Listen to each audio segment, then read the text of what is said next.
DJ and PK, it's 97.5, the KSL Sports Zone. It is time to welcome Tim LaComb back to the show. Former BYU assistant basketball coach, worked for Rick Majerus at the U, and now on the Jazz pre-half and post-game shows. Tim, good morning. I think you should add to that Aggie fill-in with Scotty Gerard. Now that you've called a game in Logan. I was in Logan last night. It was awesome. I try to get up there as, for a game most years. I didn't last year, but Spencer was gone, and I filled in. It was a packed house and basically a pretty demonstrative win by the Ags. I was talking with Scotty about this, doing a hit on his show, and they've had a number of coaches run through there as they go on to get higher-paying jobs. And when I watch the Aggies play, I believe that of the ones that they've had recently, I can make a strong argument that Calhoun is the best. The way he gets his team to play, they're a fun team to watch. I don't know what's going to happen if he's going to receive big money offers, but in my mind, he is runaway coach of the year in the Mountain West. Totally agree with all that. I had a chance to watch him.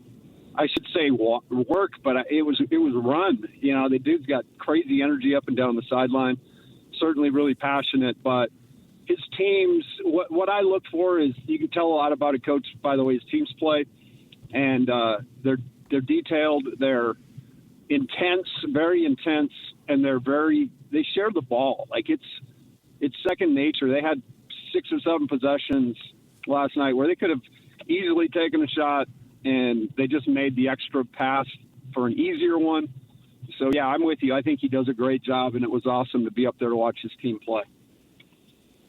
There's a little bit of a debate in college basketball right now, watching Darren Peterson miss half the games, and watching BYU, who's got A.J. DeBonsa, who's really, really good, but I think everybody around the Cougar program wishes they had a little more depth right now. If you're building a team going forward, as soon as, next year or two, would you rather have one? The question I saw posed was, would you rather have a $3 million player in Peterson, if that is indeed his number, or 3 $1 million players who are all bought in? If you were building a team, Tim, and you're not, you're doing Jazz pre, half, and post, but if you got hired and build a team, which way would you go? Well, the correct answer in that regard is every guy's going to go with the better player and feel like they can change him, right? They feel like they can make him what he needs to be, or, bring out what you need as a coach. But the reality is, I think there's probably somewhere in the middle. And I think this NIL process is interesting because everybody just instantly went to pools they couldn't fish in prior, and I used to look at recruiting like pools and, streams where you go fish, and you've got to have the places you get your, where you get your haul, and, you meet new people and they introduce you to new things. And, but at the end of the day, I think rosters need to be thoughtfully constructed. And I think in the early era of NIL, it's been like, oh wait, we can get him too. Sweet. Throw him in, I think there needs to be more thought given to roles, because basketball is a team sport that depends on guys to do their job. And the biggest fight you have as a coach is to get guys to do their job. That's what you're doing all the time. So it just makes sense to me that you would bring guys in specific to some of the roles that you need. You're going to be in the Marriott Center Saturday night? I am. Yes, I am. Yes, I thought you might be. They're retiring Jimmer Fredette's jersey and all that number, and go back. And that was an unbelievable time to see what he did. And you were right there. You were courtside for all that stuff. And did you guys, when did you know, wow, or did you even know it? Did it have to happen? Because what a story that was. It really was, man. And honestly, I was fortunate because I came in his freshman year. So, his first year there was my first year there. And, we as a staff certainly knew he was talented, but his freshman year, he didn't start a game. So Did not. He started the second half against Texas A&M in the NCAA tournament, though. In Anaheim. Which caused all sorts of issues, but that's a whole other story. I was there. Okay. No, but I think the other thing is, that's what's beautiful about Jimmer's story. There wasn't anything contrived. There wasn't anything predetermined. It all kind of happened. And in a day and age where a guy shows up, in college and he's expecting a big check in 40 minutes a game as a freshman, that's not how this thing works. You got to go earn it. And, so the cool part is Jimmer went through that. And then after year one, didn't have a bone in his body that talked about transferring. He came in with Coach, and I'll never forget, Coach called me in after the meeting, and he's like, Jimmer came in here with a list of things. He wants to be our point guard next year. These are the things he wants to do. So it was all proactive stuff, not reactive. And then really, it was his junior year when, I guess one of his first games was his sophomore year in San Diego. He had a big second half, and we came back from a huge deficit to beat them. And then Arizona stands out his junior year where he went crazy, and we had all those guys in the Ryan Hatch Fiesta Bowl jackets in tears because we just demolished their beloved Bears, Bear Down boys. And then certainly it all came to a head in Jimmer Mania, right? And pulling up to hotels, seeing literally 500 people in the portico of the hotel waiting to get something signed and having to sneak Jimmer off the back of the bus, So it's just awesome memories. But as good as Jimmer was, guys, the team was that good too. Like Jackson and Emery made it possible for Jimmer to be Jimmer. No hard sock. You go down the line, everybody was bought in. And, that's why Jimmer was great, and that's why the team was great.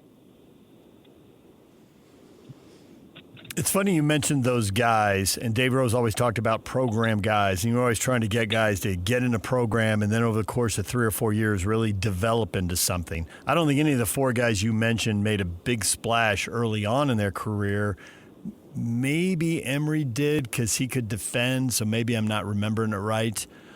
But I'm curious in this era how much space there is for that, because there isn't money for everybody and money to develop a whole roster.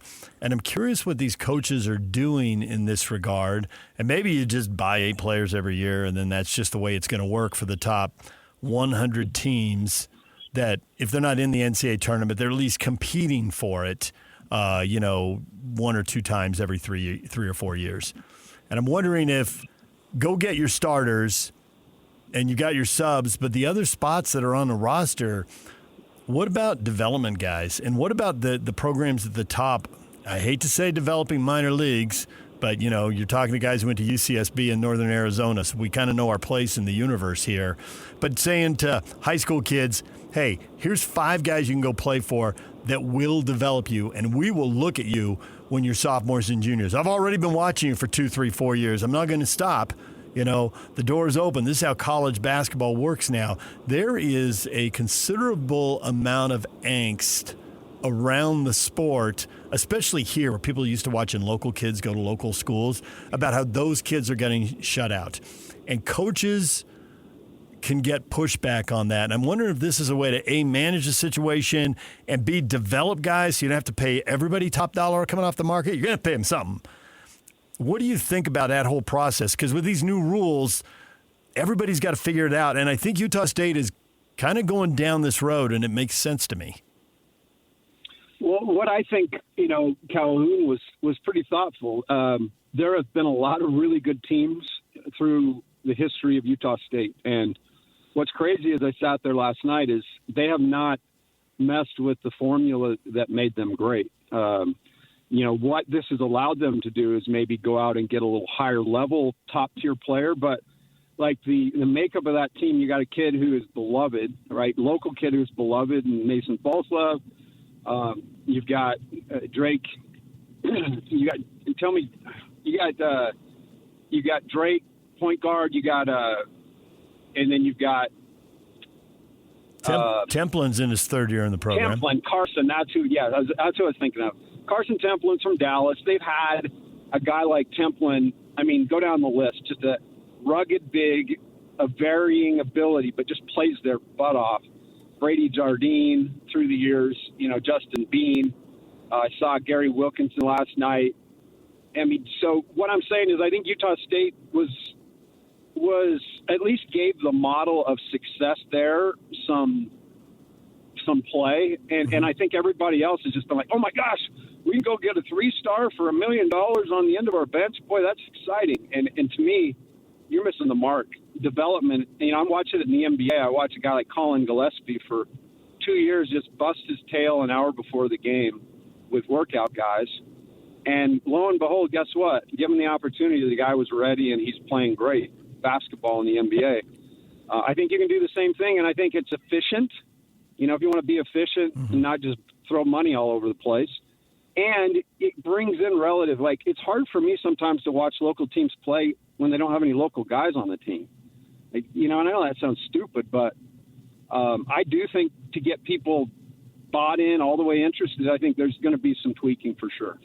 The Jazz there with that unique form of tanking the other night, not playing the guys in the fourth quarter, going with the kids, has been the rage of talk in pundits and talk shows and whatnot. And I think the Jazz should just thumb their nose at these people and continue, in fact, even be more of a way to tank, because there's too much at stake and no one's going to help you. You got to do it yourself, and this is the way to go. Your response to all this outrage that seems selective. It is selective, PK, and it's ridiculous. The number of teams I've seen through the years tank in big markets, and nobody's said a thing other than, wow, what if they get this guy? It's a little bit rich for my blood, and I do think it's probably more driven for clicks. They want somebody to pick on. But at the end of the day, if you look at what the Jazz are doing, it's pre-training camp, and they've got 30-plus games to tinker and to try lineups and to let guys, who've never finished games, and to get the new guys acclimated to Utah. So, the league can think what they want, and obviously by taking those guys out the first night, they lost. The second night, they won. So, deal with it, I guess, is my point. We're close to the end. This would be like penalizing drivers, the 100th driver in Utah that tailgates me, like right now. People don't know how to drive here. But, they should get an opportunity. I just think at the end of the day, this whole thing is fabricated for clicks. And Jazz, keep your head down to what you're doing. Because, at the end of the day, through this whole process, you developed a whole lot of guys. Okay, so I think that's a problem here over the last 28 games. There's a quarter of the Jazz schedule left against teams that are truly awful, right? The Kings, the Pelicans, the Pacers, Wizards, Nets. There's some really bad teams out there. And there's some other teams who are maybe have a little more hope, but I don't think Dallas and Memphis are going to sprint to the finish line. I'm not convinced the Bucks and Bulls will either. If they're sitting guys in Sacramento, it looks like they're going to sit pretty much everybody that any fan going to the game could name, right? Sabonis isn't playing. Westbrook isn't playing. They're sitting 5 or 6 guys. Back to your point about player development. You've watched Ace Bailey work. You've watched Collier work. You've watched Sensabaugh work. I think these teams that are coming in, combined with the guys that they're going to sit, I think those 3 guys can win games down the stretch that the Jazz do not want to win if they're going to hold on to that draft pick. I think that they're going to need to sit these guys in the final 28 games. Am I up in the night?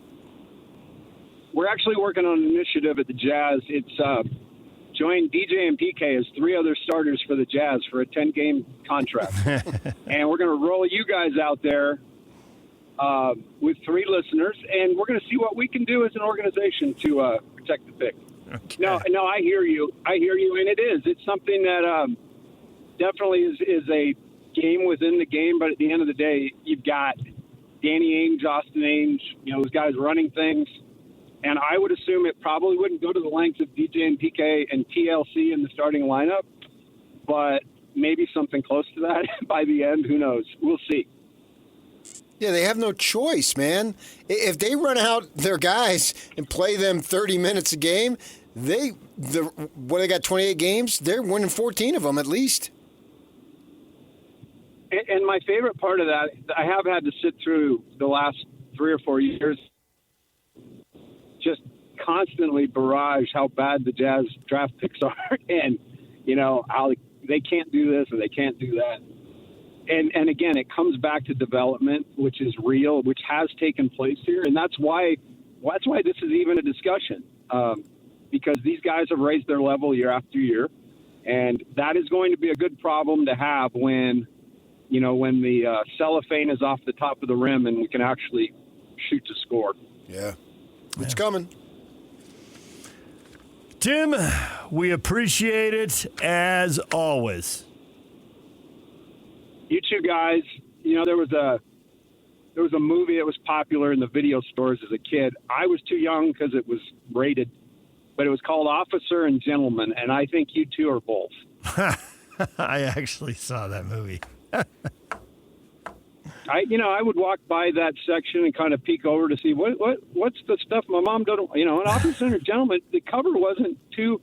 I was like, man, it's just the military. Why can't I watch that? Yeah, there's a fight scene in a boxing ring. I haven't got anywhere else to go. People who saw the movie, they know the line. Deborah, what was her name? Deborah Winger. Deborah Winger was the love interest. Yeah, Deborah Winger. Winger. I have to say that your mom made the right decision. That was probably inappropriate for a lad of your young years to have seen some of the issues. Wasn't Deborah Winger our gal in Footloose? Was she? Or am I thinking wrong? I don't know. 55, so the wires have crossed at one point or another. I don't. But the reason I say that is I'm driving past Lehigh Roller Mills right now. Oh, yeah, sure. Yeah. So give Footloose a shout out. I was a little kid when the Paramount trucks pulled up into American Forks, Utah, right down on Main Street, and they filmed at the church and the house across the street. I had no idea what was going on, but it was really, really neat for that to happen in a small Utah town. I thought Deborah Winger was the looking for love in all the wrong places gal. I'm sure she was, but I don't know what that has to do with the movies. Well, Urban Cowboy.